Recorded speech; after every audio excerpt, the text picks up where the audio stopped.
Hello, in this short video we are going to investigate the following challenging problem on the topic of arc length.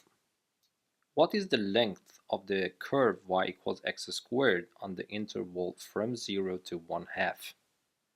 Pause the video at this point and give it a try to see which one of the following options is the correct answer to the problem.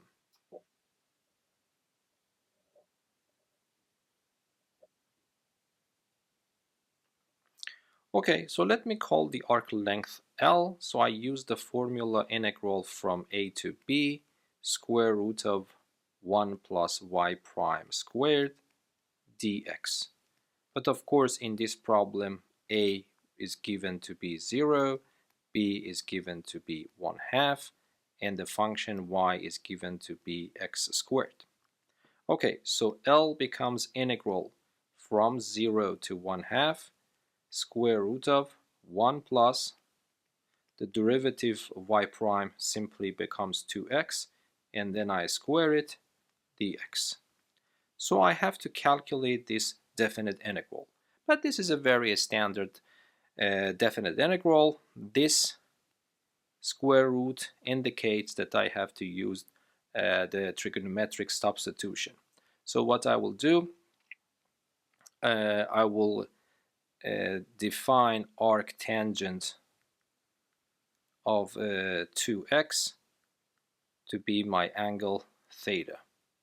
So then this implies that tangent theta is equal to 2x, and I differentiate both sides.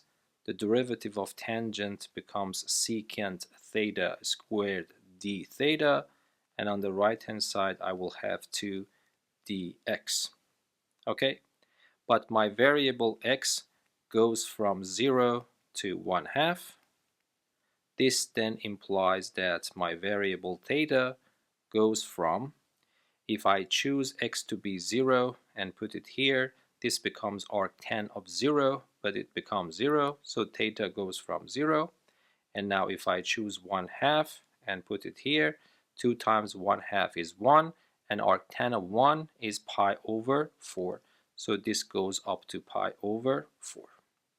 So this means that my integral L becomes equal to integral from 0 to pi over 4, because now I am writing it in terms of theta, and then square root of 1 plus 2x squared, which becomes 1 plus 2x is tan theta, as you see here, 2x is tan theta. So this means that this becomes tan theta squared, and then instead of dx that you see here, I want to use this and find dx. So I have to divide everything by 2. So this becomes 1/2 secant theta squared d theta. Okay, so let me continue a little bit. That 1/2 is just a multiplicative constant. I pull it out from my integral from 0 to pi over 4. But now this is a very famous combination in trigonometry. This expression below the square root sign is nothing except secant theta squared. So when I take square root of it, it becomes absolute value of secant theta, and then I have secant theta squared d theta. But I really do not need to put absolute value. Why? Because that is the way I defined my angle theta to be arctangent of some number. But we know that the range of arctangent function is from minus pi over 2 to pi over 2. So it means that theta is somewhere in the fourth or in the first quadrant. And in both of those quadrants, cosine theta and consequently secant theta, which is 1 over cosine theta, is positive. So I really do not need to have that absolute value.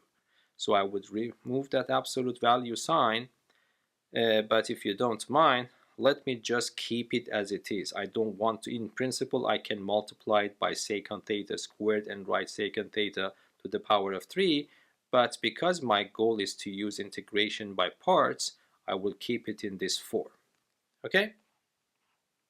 Now I want to use integration by part to calculate this integral. This is a famous integral, so it's not a very big problem. So I will take this one to be u, and I will take this one to be dv.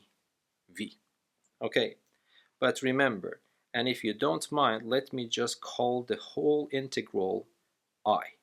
And then finally, when I found I will multiply it by 1/2. This will give me the arc length. Okay? You will see why I am writing it like this. Okay, so now let us use integration by parts. What is the formula of integration by parts? This is the formula. Integral of u dv from, for example, a to b is uv minus integral from a to b, but v du. Okay, so now u is secant theta. I need du. So du is the derivative of secant, which is secant theta tangent theta d theta. And then secant, so let me write this. dv is equal to secant theta squared d theta. So this implies that v is equal to tan theta. Okay? So now integral I that I am looking for is, according to the formula of integration by parts, is uv. By the way, I forgot to put this. This should also be calculated from a to b. Okay, so this becomes u times v. This is my u, this is my v. I multiply them, so it becomes secant. So let me change my color. So secant theta tan theta, I should run it from 0 to pi over 4. Then I should have minus integral, again from 0 to pi over 4. But this time v times du. But v is tan theta. Du is secant theta tan theta d theta. Yes? But this expression here can be viewed as secant theta tan theta squared. But this can be continued. It can be written as secant theta. Instead of tan theta squared, I can write secant theta squared minus 1. Then I multiply this in, so it becomes secant theta to power 3 minus secant theta. Okay? So, and then be careful. I have an overall minus sign behind this. So this becomes minus, this becomes plus if I open it up. So let me do that.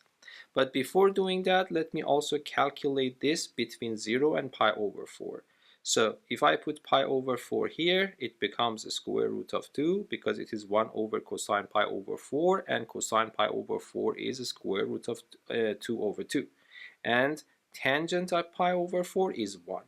And if I put 0, cosine of 0 is 1, so secant also becomes 1, but tangent is 0. So the answer to this part is just simply a square root of 2. So I becomes a square root of 2. Let me change my color, sorry.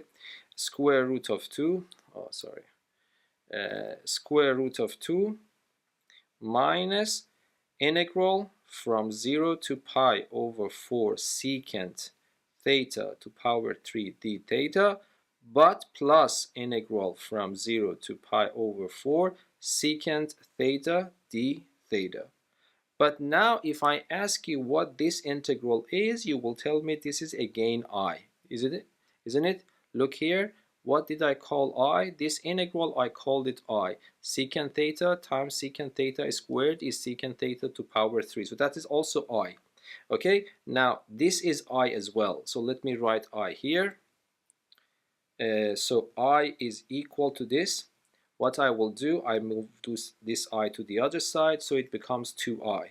So this becomes 2I is equal to square root of 2 plus integral from 0 to pi over 4 secant theta d theta. But the integral of secant is very simple.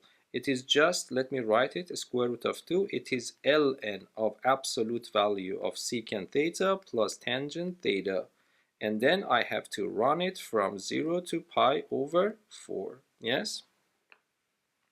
Okay, so if I do that, what happens? It becomes square root of 2 plus ln of secant pi over 4 is the square root of 2, tangent pi over 4 is 1, minus, if I put 0, this becomes ln of 1, which is 0. So I don't need to write it down at all. So let me clean this. But be careful, this is 2i. So if I want to calculate I, so I is half of this number. Yes. So this is I. And now I want to calculate L. Do you remember? So L is 1/2 I.